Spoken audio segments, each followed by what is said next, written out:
Guys, dahil wala tayong ulam mga kapalaboy, magluluto tayo ng pato at huhulihin natin dun siya. Ayan na.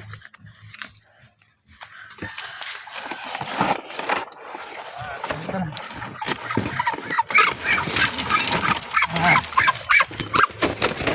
Yan, yan.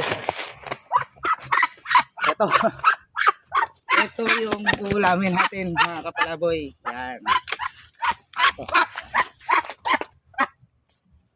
Kasi nga wala siyang pares, so hindi na rin siya dadami. Tapos kinakain yung itlog niya ng mga bayawak. So wala na. So instead na sayang, so lulutuin na lang natin. So let's go.